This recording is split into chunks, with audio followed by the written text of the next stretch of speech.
मैं वाल्मीकि अध्ययन मंडल के संयोजक अर्जुन आनंद जी से अनुरोध करता हूं कि वे भारत वंदे मातरम संवाद श्रृंखला के विषय में भूमिका रखें।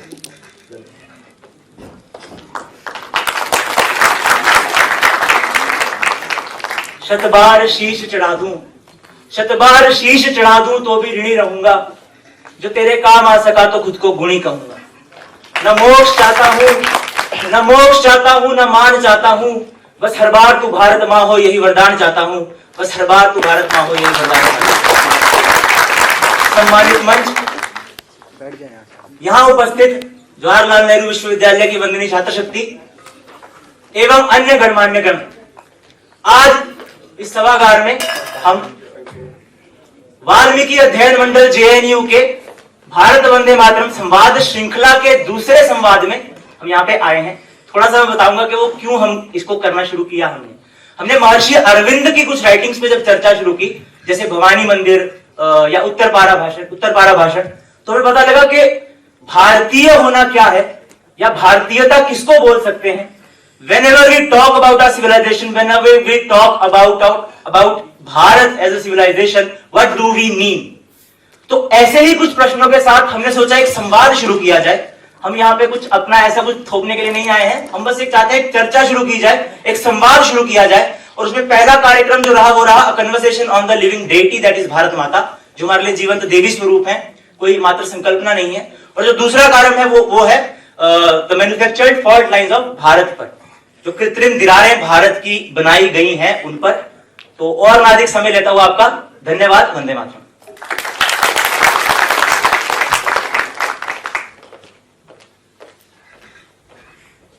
मैं वाल्मीकि मंडल की सह संयोजिका रिया शाह जी से अनुरोध करता हूं कि वे अध्ययन मंडल की दृष्टि एवं ध्येय के बारे में हम सबको अवगत करें।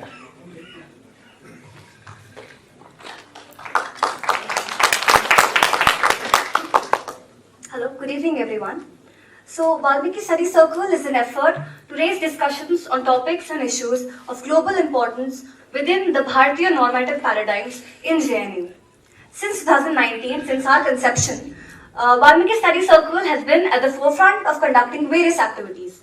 Some of our flagship events include the Bharat-bodha-series, NCERT critical reading series, and also the most recent Bharat Vande Mātaram Saṃvāda-series. We welcome you all. If you wish to join our study circle, please get in touch with either me, Arjun or Chirag as well. Once again, we welcome you all. Thank you so much.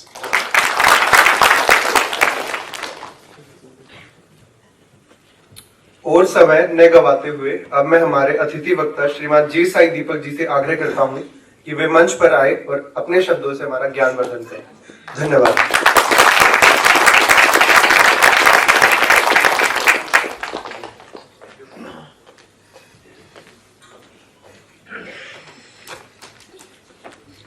Namaste. So, I thank the Valmiki Study Circle for giving me an opportunity to speak with and to engage with and to interact with the bright students of this great institution. That's not a loaded statement, it's an honest statement.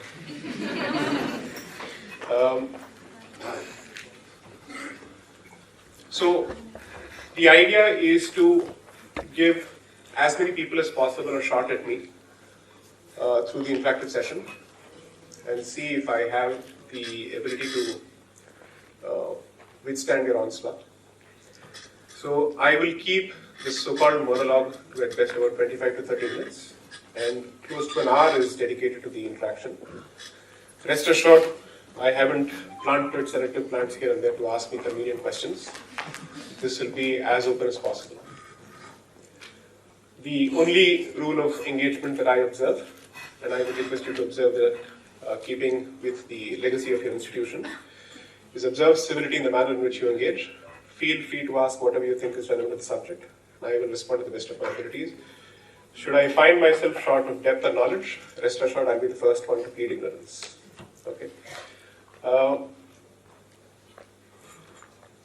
This subject was chosen largely because I've anyway been accused of being a divisive figure. So I thought, why not divide further? So, I've anyway been given these wonderful certificates and labels over the last few years, ever since I've started my public interactions. there's no point in trying to convince the other side. So I might as well do what I wish to and see how it goes. So I think broadly, the topic is a saransh or a single line summary of the writing exercise that I began about 2 years ago. Let me first give out what I know and what I don't know, so that the audience has a clear picture of what my strengths and weaknesses are in terms of my areas of qualification or areas of experience first. As an engineer turned lawyer, my interest in history has been that of a layperson, and perhaps slightly more than that of a beginner. And fortunately, law as a subject requires me to not just look at the legislative culmination of a particular thought, but the history of the thought itself, its political history, its cultural backdrop, and its religious motivations or political theological, let's say, triggers or seeds, so to speak. There seems to be a lot of echo. Am I audible? Yeah. Okay. So, around the time of 2019, which I felt was a fairly momentous year, for multiple developments took place in that year, which triggered, I think, a massive churn in this country, and we are still in the throes of that particular churn. I think it started with 5th of August 2019 with, it's not the abrogation of 370 because 370 still stands, it's the amendment of 370.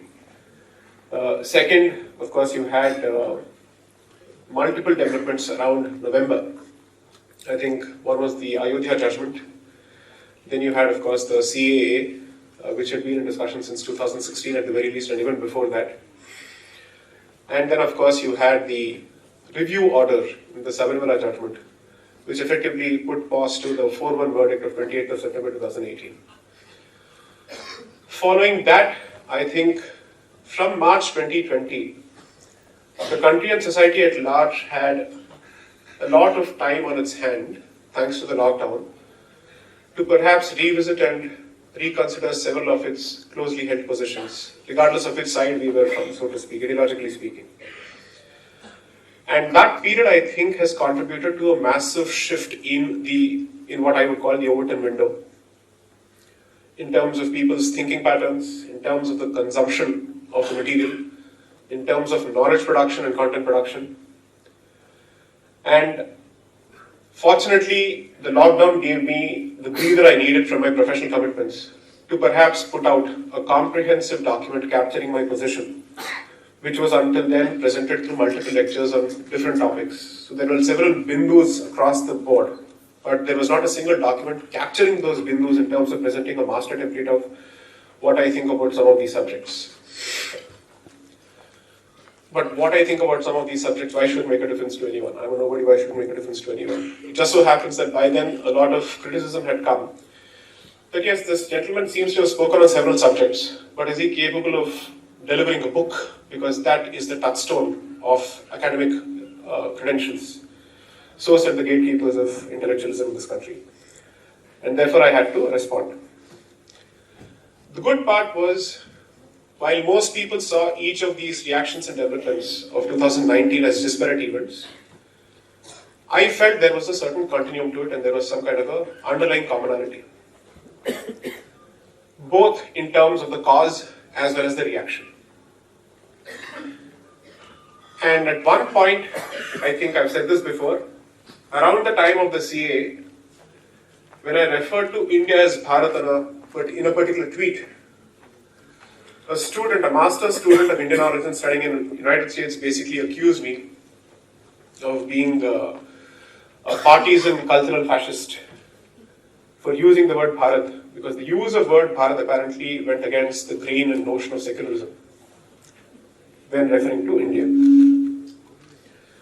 So these were people who fashioned themselves and who thought of themselves as constitutional patriots. So to respond to them in their own language, I had to show Article 1 of the Constitution, which effectively said India, that is Bharat.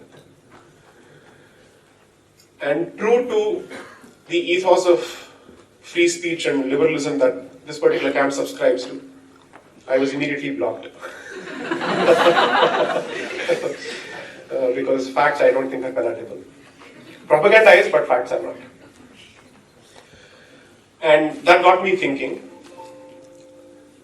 Around April 2020, while I think we were still in rather reeling from the first wave, April 14th happened to be the Ambedkar Jayanti, and there was an occasion for me to interact with a Hindu American audience.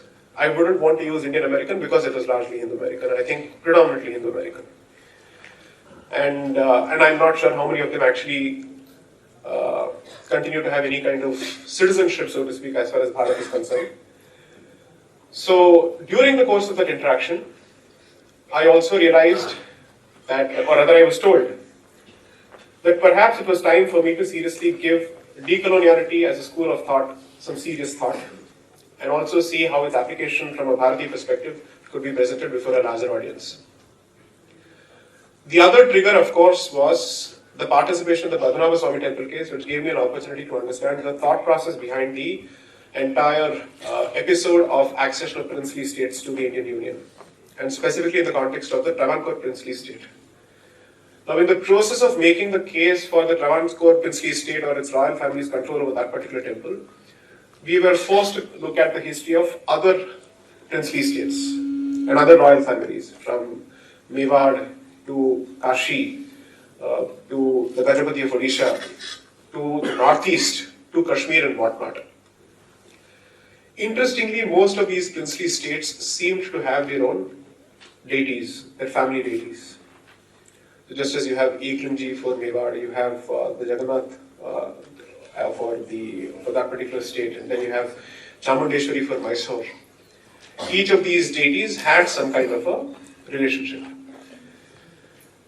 And interestingly, when they chose to negotiate with the Indian Union on the element of accession, one of their primary conditions that the cultural ethos of their states, as well as their rights over their deities, shall not be interfered with. Now, that made me wonder, if these were the terms of engagement between the princely states and the Indian Union, when did this translate to a secular country?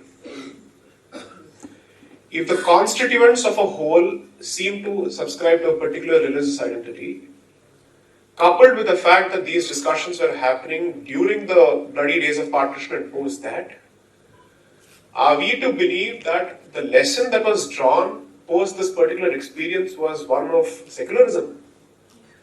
That seemed to be the question that I wanted to address. But this is not a question of opinion, this is a question of evidence and research and fact. Now, that is what effectively triggered the discussion.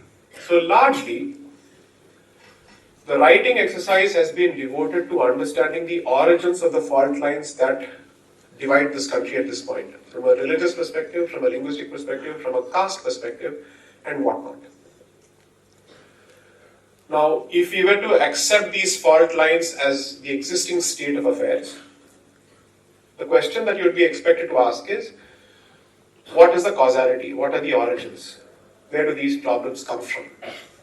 Are these internal? Are these foisted by external actors? Or is it a two-way street where an external actor foists it and the internal actor collaborates? These are the kind of questions that I wanted to address. And that has effectively taken the shape of the first two books. What was meant to be a trilogy will now be a tetralogy or a quadrilogy, as they call it. So the first book effectively covers the period from the Columbian expedition till the first constitution for pre-independent India, which is the Government of India Act of 1919. The second book covers the fall of the Mughal Empire from the 1740s to the end of the Khilafat movement of December 1924. The third book will cover the period from 1925 to 1946, when the idea of Pakistan had become a reality. And the final book will effectively cover the period from 1946 to 1950, looking deeply into the cogitations and deliberations of the Constituent Assembly to understand what was the position of the Constituent Assembly on the following issues: Bharatiyata, religion, gender, language, caste, and the relationship between the union and the states, namely federalism. These are the 6 or 7 verticals that I will hope to understand as far as the fourth book is concerned. Because the Constitution as a subject is vast, but I am primarily approaching this particular document through the prism of identity, through the prism of civilizational identity. And therefore the idea is to understand whether there is some kind of a tenuous, tense, and strained relationship between the civilization and the Constitution. That is the broad, let's say, lay of the land as far as the books are concerned. One of the things that I have realized during the course of the writing of these books is that the Jati, caste, Varna crucible is a poorly understood ecosystem.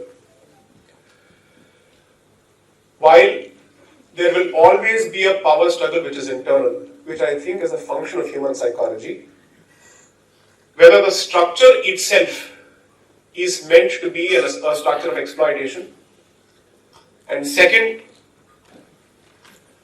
whether this is the fundamental building block of Hindu Dharma. These are questions that I'm trying to understand. I have some tentative answers on some aspects of some questions. I don't think I'm still in a position to say I conclusively know everything. But this much I know for a fact, that a significant amount of history that is being pushed down our throats through certain guardians and through certain echo chambers is largely a function of dominance of a particular ideology and may not have, dare I say in some aspects, has no basis whatsoever in facts of history. That is something that I tried to address. So one aspect of the first book covers the question of caste, the question of tribe, the question of language, the question of the relationship between pre-colonial societies and nature, and how colonization effectively changed that entire relationship by introducing certain definitions of development, by introducing certain notions of how nature is to be seen by humankind, so on and so forth. The second aspect that the first book touches upon are these notions of modernity, rationality, liberalism, so on and so forth, and whether they have secular connotations or secularized connotations despite having Christian origins. That's a very specific question that I've asked. The third aspect which I touched upon in the first book briefly is the aspect of Middle Eastern coloniality, because the first book predominantly discusses European colonization, but since we are not Latin America, which was fortunate enough to be staved or let's say protected from Middle Eastern coloniality, so to speak, or Islamic or Mughal invasion, so to speak, as Bharat, since we have seen 2 different waves of colonization and expansion, it didn't make sense to not touch upon the other aspect. And therefore, the colonization, so to speak, prior to European colonization also merited a significant degree of discussion. Because in the absence of that, two-nation theory cannot be understood in its entirety. And therefore, the entire spectre of partition cannot be understood in its completion. And therefore, the impact of partition on the Constitution can also not be understood. So the second book took the discussion of the first book from the perspective of Middle Eastern coloniality, and I have tried to ask whether this creature called Ganga Jamuni Tehzeeb is mythical or real, whether there is something to be called as the composite syncretic culture of this country, and second, whether two-nation theory is to be attributed to somebody like Savarkar or to the Muslim League, or is Muslim League itself a third generation or fourth generation torchbearer of a particular idea which preceded them by at least 150 to 200 years. These are the hard, politically incorrect, sensitive, delicate, uncomfortable questions that I have tried to touch upon. And that, I think, gives you a fair picture of where I stand with respect to the fault lines that afflict this country. So, the net result of this incomplete exercise at this stage is, whether we like it or not, I think two-nation theory as a reality needs to be dealt with. And I don't think the creation of Pakistan put an end to the two-nation theory. Perhaps the two-nation theory is no more pushed as two-nation theory, but it has acquired new avatars. And I have specifically said this in the book, that perhaps it has taken the form of a much more secular, politically incorrect, sanitized version called the majority-minority debate. And the good part of the literature that I've dealt with specifically shows that the opposition to the introduction of Western-style democracy in Bharat primarily came from the Muslim League because they felt that Hindus would outnumber them 4-1 and therefore they would have absolutely no representation in an independent parliamentary-style democratic Bharat. And that triggered the discussion for separate electorates, which gradually crystallized and avalanched to the discussion for a separate homeland altogether, with green, white, and a crescent as its flag. So, I think the discussion around the subject it has three different verticals. One is whether the aspect of internal colonization that is constantly discussed, which is within the Sanatana Dharma, so to speak, does it have any basis? Second, what are the impacts of external colonization, which has two limbs, the Christian European limb and the Middle Eastern Islamic limb. These are the issues that I've addressed. Now that effectively sets the tone for what I've said so far, what I've written so far. Beyond this, I don't wish to take away your time in terms of coming after me for questions. So shoot, go ahead, I'm ready. Yes.